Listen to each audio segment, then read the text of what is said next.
हरे कृष्ण। ओम नमो भगवते वासुदेवाय नमः। बोलिए माता लक्ष्मी की जय। आप सभी को कार्तिक पूर्णिमा की हार्दिक शुभकामनाएं।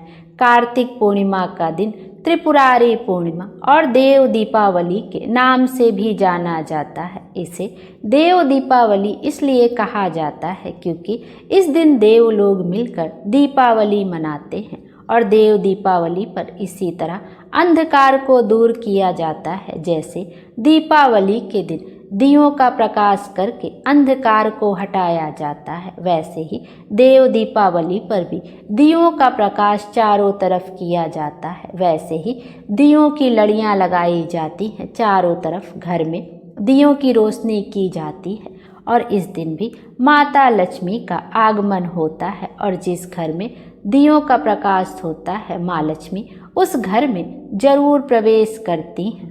कार्तिक पूर्णिमा के इस पावन दिन पर माँ लक्ष्मी का विधि विधान से पूजन किया जाता है। जैसे कि दीपावली के पावन पर माता लक्ष्मी का पूजन किया जाता है, वैसे तो महालक्ष्मी जी की पूजन की अनेक विधियां हैं। कई श्लोक और मंत्रों के साथ उनका पूजन किया जाता है, लेकिन इन सबसे दिव्य है श्री कनकधारा स्रोत।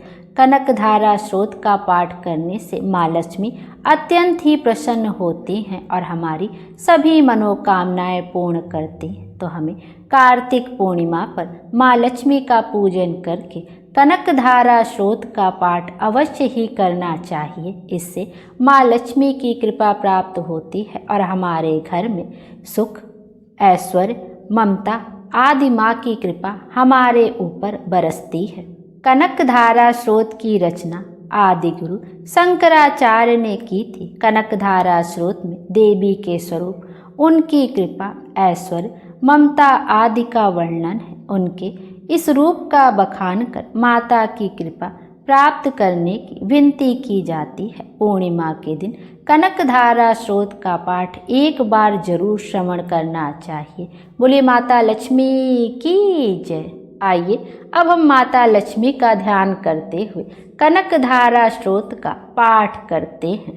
पहला श्लोक है, अंग हरे पुलक भूषण माश्यन्ति भृगान्नयो मुकुलाभरण तमालम अंग्रीकित खिल विभूतिपांग लीला मांगल्य दास्तु मंगल देवताए। जिसका अर्थ है, जैसे भ्रमरी अध खिले कुसुमों से अलंकृत तमाल तरु का आश्रय लेती है, उसी प्रकार जो प्रकाश श्री हरि के रोमांच से सुशोभित श्री अंगों पर निरंतर पड़ता है तथा जिसमें संपूर्ण ऐश्वर्य का निवास है, संपूर्ण मंगलों की अधिशास्त्री देवी भगवती महालक्ष्मी की वह दृष्टि मेरे लिए मंगलदायी हो। दूसरा श्लोक है, मुग्धया मुह विधरती बदनः मुरारः प्रेम मत्र प्राणहितानि गतागत गतानि माला दुष्मोर्धकर बिमलो होतपले या सा मैं श्रियम दिशतु सागर संभावा।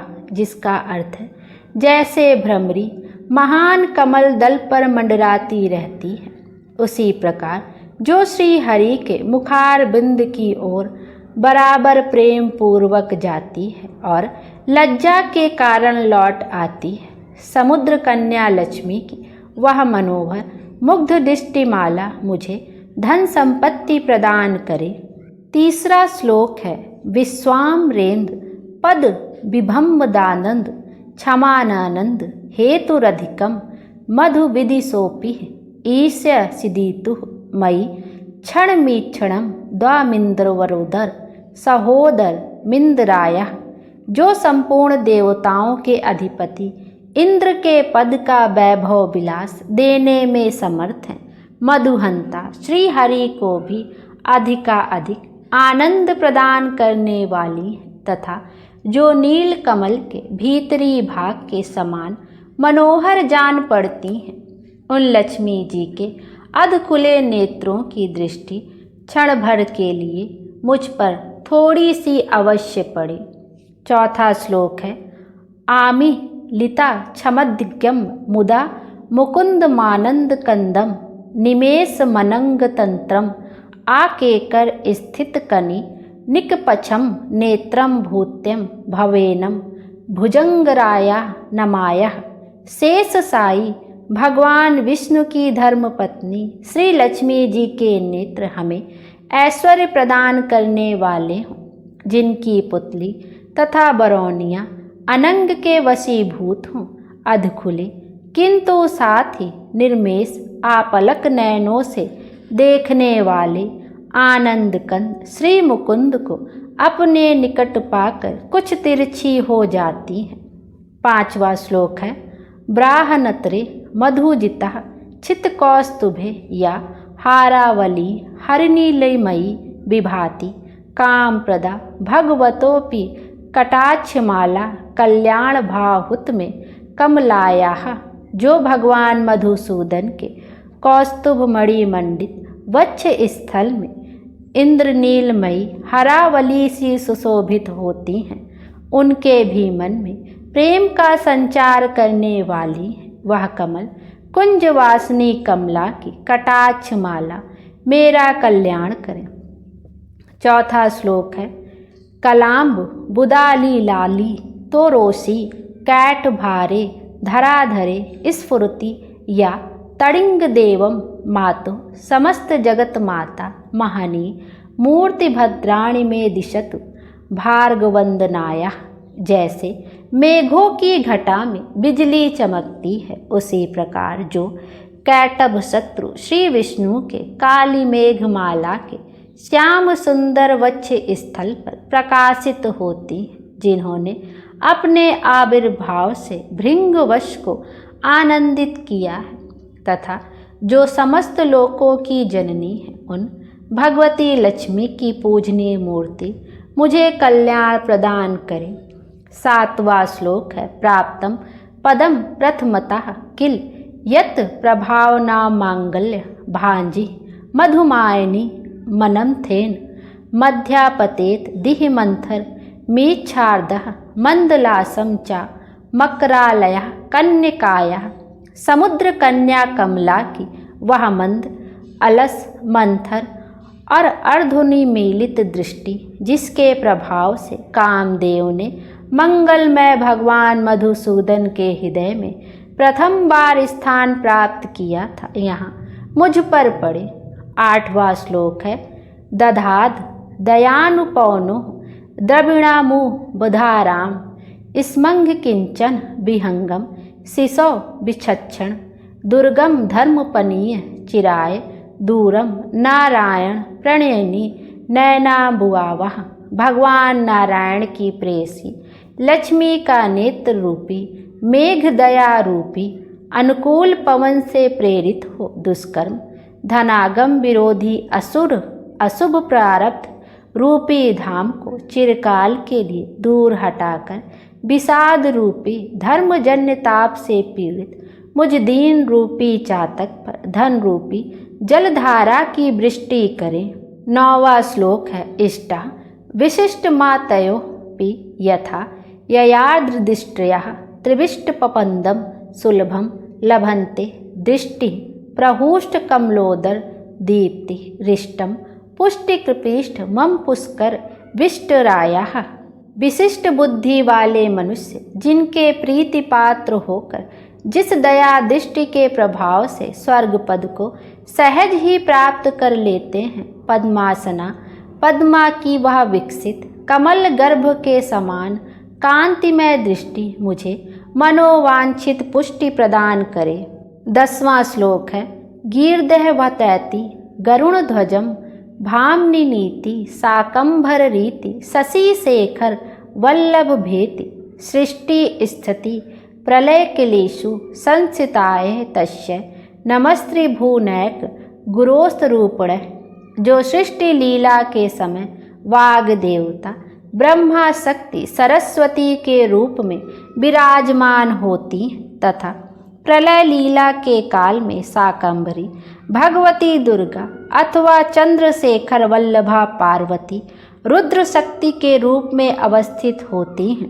त्रिभुवन के एकमात्र पिता भगवान नारायण की उन नित्य यौनवा प्रेयसी श्री लक्ष्मी जी को नमस्कार है। 11वां श्लोक है श्रुतः नमस्तु शुभ कर्म फल प्रशस्तः रत्यय नमस्तुतु रमणीय गुणावर्णाये सशक्तय नमस्तुतु सतपात्र निकेतनाय पुष्टये नमोस्तुते पुरुषोत्तम वल्लभाय माता।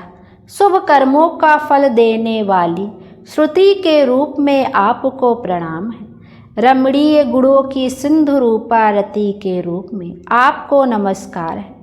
कमल वन में निवास करने वाली शक्ति स्वरूपा लक्ष्मी को नमस्कार है तथा पुष्टि रूपा पुरुषोत्तम प्रिया को नमस्कार है। 12वां श्लोक नमस्तुते नालीक निभानाये नमस्तुते दुग्धैदिधि जन्मभूते नमस्तुते सोमामृते सोदराय नमस्तुते नारायण वल्लभाय। कमल बंदना कमला को नमस्कार है।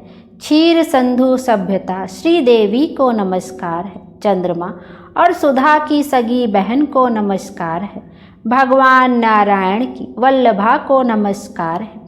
13वां श्लोक संपत्त कारिणी सकल इंद्रिय नंदानी साम्राज्य दान विभावनी सरोरुहाक्षी तम द्वंदानी दुरिता हरणाधतानि मावेव मातः निशंक कलयन्तु नानयम।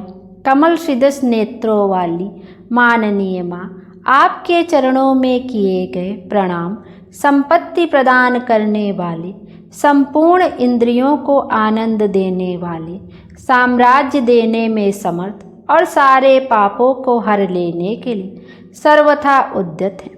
वे सदा मुझे ही अवलंबन दे, मुझे ही आपकी चरण वंदना का शुभ अवसर सदा प्राप्त होता रहे। 14वां श्लोक है यत कटाक्ष समुपासना विधि सेवक्यस्य कलार्थ संपदा संतनोति वचनांगमान संसत्वः मुरारी हृदयेश्वरी भजे। जिनके कृपा कटाक्ष के लिए की गई उपासना उपासक के लिए संपूर्ण मनोरथों और संपत्तियों का विस्तार करती है। श्री हरि के हृदयेश्वरी उन्हीं आप लक्ष्मी देवी का मैं मन वाणी और शरीर से भजन करता हूँ। 15वां श्लोक है सरिस्य जन लिए सरोज हस्ते धवल मासु कनगंध माल्य शोभे भगवती हरिवल्लभे मनोज्ञे त्रिभुवन भूत करी प्रसीद माहम। भगवती हरि प्रिया, तुम कमल वन में निवास करने वाली हो। तुम्हारे हाथों में नीला कमल सुशोभित है। तुम अत्यंत उज्ज्वल वस्त्र गंध और माला आदि से सुशोभित हो।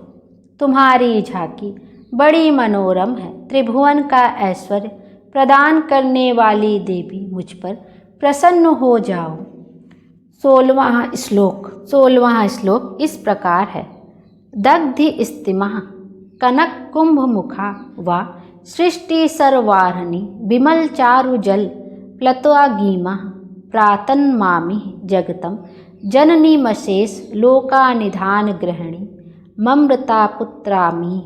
दिग्गजों द्वारा सुवर्ण कलश के मुख से गिराए गए आकाश गंगा के निर्मल एवं मनोहर जल से जिनके श्री अंगों का अभिषेक संपादित होता है, संपूर्ण लोकों के अधीश्वर भगवान विष्णु की गृहिणी और क्षीर सागर की पुत्री उन जगजननी लक्ष्मी को मैं प्रातःकाल प्रणाम करता हूँ।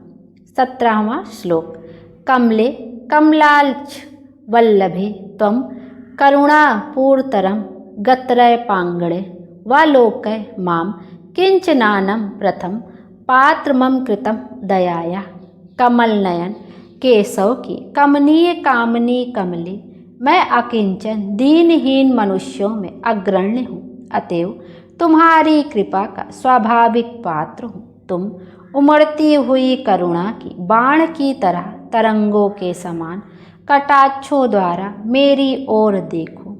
18वां श्लोक स्तुतवन्ति ये स्तुतिभिर् भूमरीवनः त्रयीमयी त्रिभुवन्तमात्रं रमां गुणाधिका गुरुतम भाग्य भागिनो भवन्ति ते बुद्ध भाविताया। जो मनुष्य इन स्तुतियों द्वारा प्रतिदिन वेद त्रयी स्वरूपा त्रिभुवन जगजननी भगवती लक्ष्मी की स्तुति करते वे इस भूतल पर महान गुणवान और अत्यंत सौभाग्यशाली होते हैं तथा विद्वान पुरुष भी उनके मनोभावों को जानने के लिए उत्सुक रहते हैं। बोलिए लक्ष्मी मैया की जय। इति कनकधारा स्रोत समाप्त। कनकधारा स्रोत का पाठ करने से माँ लक्ष्मी की कृपा हम पर और हमारे परिवार पर हमेशा बनी रहती है। मत लक्ष्मी माता हम सब की मनोकामना पूर्ण करे और हमारे जीवन को खुशियों से भर दे। और मुझसे इस स्रोत को कहने में कोई त्रुटि हो गई हो, भूल चूक हो गई तो क्षमा कर दीजिएगा। माता रानी हम सब पर अपनी कृपा दृष्टि बनाए रखें। Thank you.